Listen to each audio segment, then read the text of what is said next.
Hello friends, this is perhaps the last session on programming of a PLC where we shall be understanding the logic of PLC as it is called programmable logic controller. The logic we shall understand with the help of an example, and in this example we shall be considering this particular oil dispensing from a tank as you can see in the figure. And before we move ahead in a step-by-step manner, we have certain things to be shared, and those are that the first point is that this tank is having a kind of conducting fluid, and that conducting fluid is being used by the process in a very random manner.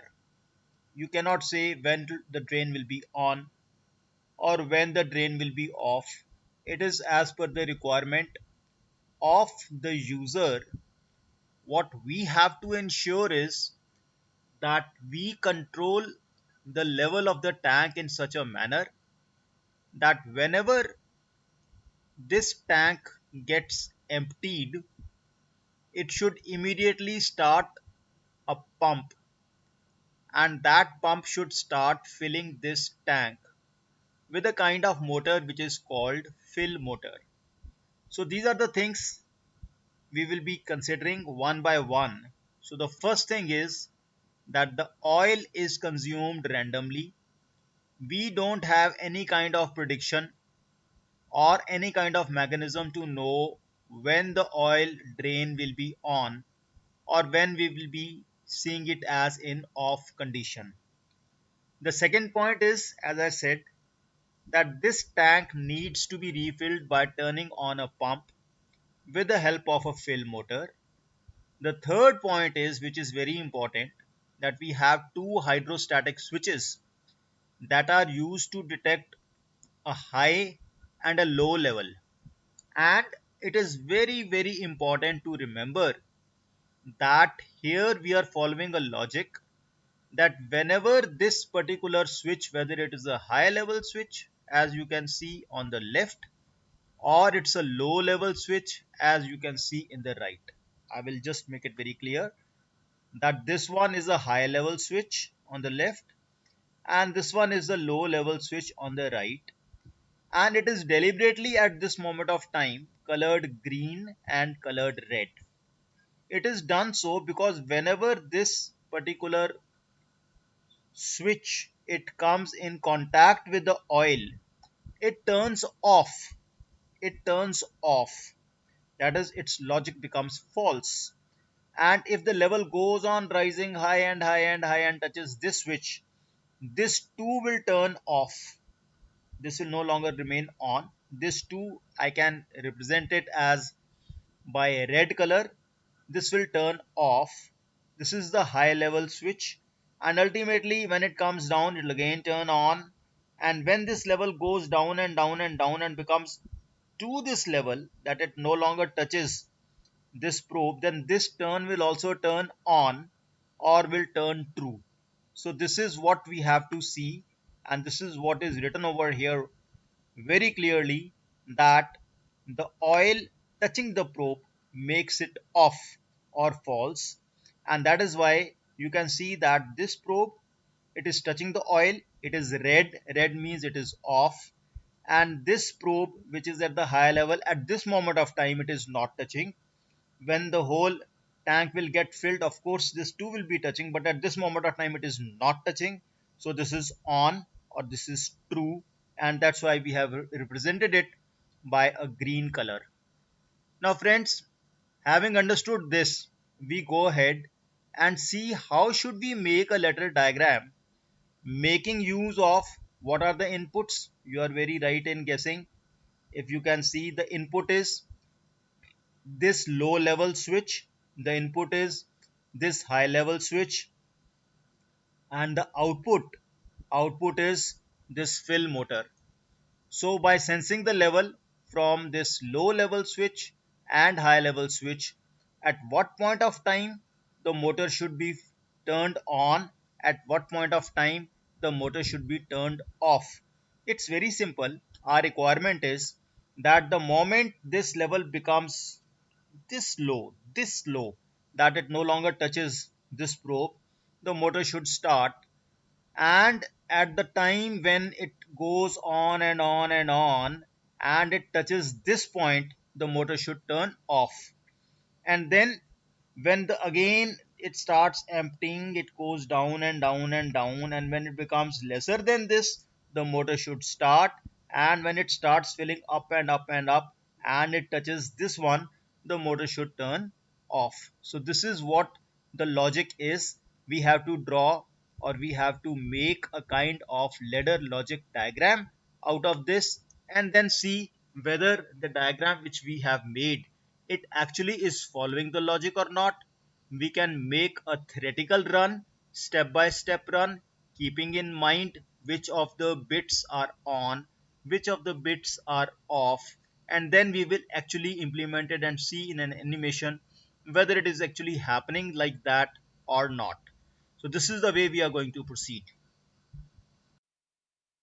So now we have made a ladder logic diagram, and in this ladder logic diagram, what we have done, this low level switch, this low level switch I have put it over here, and the address given to it for the time being, although it is dependent on the model, is taken as 0000. This is the high level switch, again it's the input switch, and this is taken as 001. It is placed over here, and I've clearly mentioned this is the low level switch and this is the high level switch, so that there is no confusion thereafter. Now we have placed one another switch. This is actually a kind of output, and this output will not be connected to the field directly, but rather this output will be used by the program itself. So it is called auxiliary output. This is not the actual output, but this is the auxiliary output, and this output, whenever this turns on, then this also turns on and this also turns on at the same time both turn on. But for the sake of understanding, we will just assume that this is turning on in first cycle and making it turn on, and this is turning on after a while. After a while means in after one scan. This is just for your own understanding, otherwise both will turn on automatically. So as to make you understand, that's why we have put a delay of one scan. That is not actually there, but it is just for your understanding that in the next scan, when this turns on, then the next scan this will turn on. Although this turns on at the same time, practically since both are the same bits, so when this turns on, this also turns on. But just for the sake of understanding, we are making it a delay of one scan, so that you can understand the logic. Now when this turns on, this is over here, and this is the motor. When this turns on, this also turns on, and it turn makes this turn on, and the motor starts running, or you can say the pump starts running and it starts filling the tank. Now this is the logic. You will soon understand why we have placed low first, why we have placed high later, why we have put an auxiliary output, we are not connected this to motor directly, and what is the role of this auxiliary bit. This is, by the way, also known as holding relay. This is called holding relay, or in this case you can call it as the auxiliary output. Otherwise, in the terms of when we used to use hardware relays, this kind of relay was called holding relay, and the output of this holding relay was connected to the actual contactor, which is handling all the current to turn the motor on or off. Now we will see step by step how the things are managed in this case. You can see here, friends, that this is the initial temperature, this is the initial status of the tank. When the tank is empty, it means that this fluid is actually at this point. This, it's not touching the low level, it's not touching the high level. So if you remember, this was the low and this was high, it's written over here for your easy recalling, that this is low and this is high. Both are true because the oil is neither touching this low switch nor touching this high switch. So if this is true and this is true, you can see the current can flow from here to here, or it's an and logic. You can see this is true, this is true, so output will be true. But why have this been written as false? Because this was false in the previous scan, and we have deliberately given delay of one scan for your understanding. That's why it is written false. Otherwise, the moment this becomes true, this also becomes true. So this was false initially because at that moment of time the tank was not empty. At that moment of time the motor was not running, so this point was false. But the moment this happens, that is the tank is empty, at that moment of time what happens, this becomes true, this becomes true, this becomes true, and the motor starts and the pump starts filling the tank. Slowly and slowly it's going to touch. But before that, what happens, we come to this stage. We come to this stage, and what we see over here, that as I said, that after one scan, for your understanding, this false bit becomes true, and the motor is now filling, the pump is now filling the tank, but the oil has yet not reached this low level. So that is why this particular bit which was for low, this is also true and this is also true. But the moment oil comes and crosses this, as is shown in the figure right now, we come to the next stage, and in that stage what we see is that this particular low bit, it turns false because it is touching the low level probe or the low level switch. This turns false. But turning this false, motor does not stop, and motor should not stop in between. Motor should continue to fill the entire tank to the top. So this is turning false, but now the current will continue to flow from here to here, because as we have seen that this was nothing but this. The output of this, if you remember, was connected to this. This was the auxiliary relay, and this auxiliary relay was used as a holding relay here as well as a relay over here.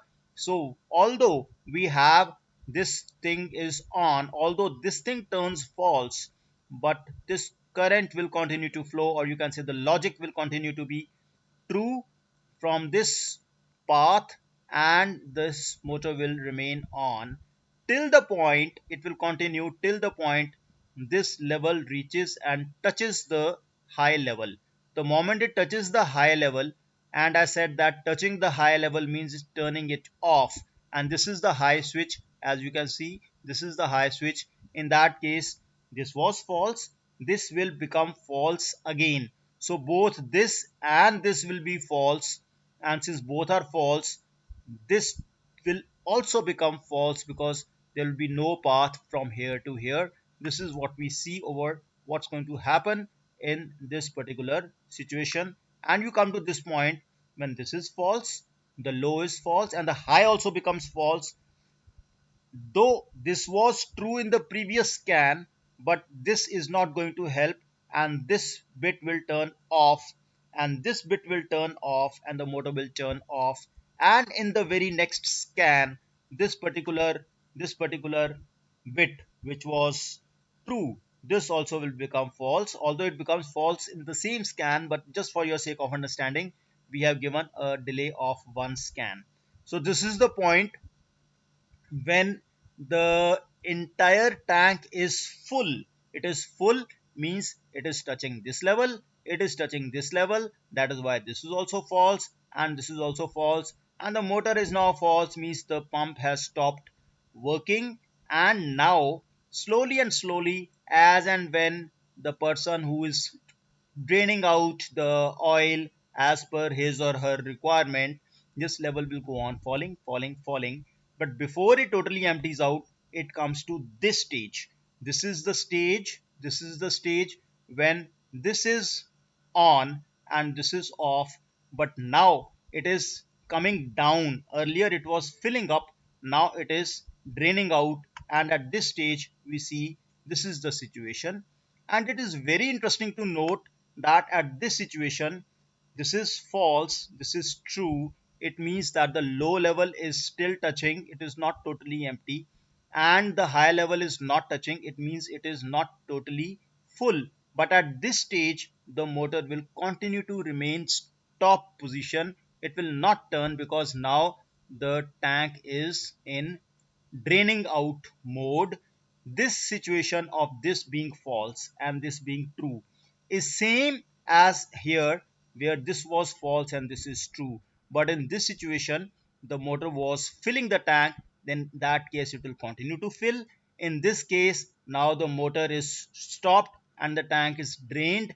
At this stage again it will continue to drain till it goes down and down and down to the point where the tank is totally empty, where this one is false. And that point, when both the switches along with the high switch and the low switch, both these switches, they turn true again, you come to this point again, true and true over here. In that case, you see that this will become true, and when this becomes true, the motor will turn on. Means when the tank is totally empty, motor turns on. When the tank is totally filled, the motor turns off. And in between, when it is in between position, motor may remain on or may remain off, depending upon whether in the last state whether it is filling or it is draining. If it is filling, in that case the motor will turn remain on. In case it is draining, in that case the motor will remain off. And from this point onwards, again the same cycle happens, because this false has come from this previous false over here, and after one scan delay, just for your understanding, this will also become true, and thereafter the same cycle will repeat. And this is what we are going to see with our own eyes, how the level is changing, how the switches are turning on and off, how each and every bit is turning on and off, and how the motor is turning on and off in the next slide. That is going to give you a clear cut idea of how PLC works. So friends, you can just observe at what moment of time the drain is on, at what moment of time the fill motor is on, at what moment of time which switch is turning on, which switch is turning off. And if you remember, the first switch was low, the second switch was for high, and end one was for the motor. Using this, you can very well see which bit is turning on at what stage, which bit is turning off. I will remain silent for, let us say, 20 seconds for you to observe this turning on and turning off.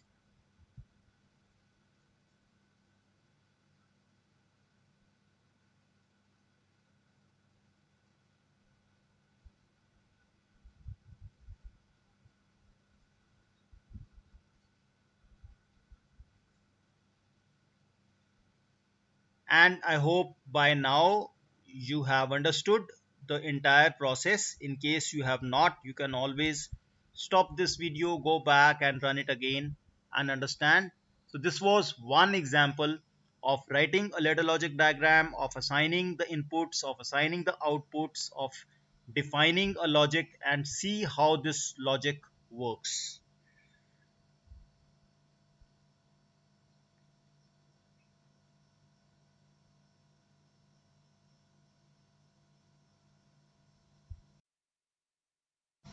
In case you have any queries regarding the example of the PLC which we have discussed over here, you can always contact me over Zoom or WhatsApp or personal call or face to face, as the case may be.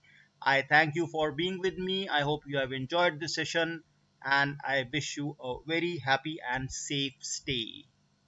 Bye bye.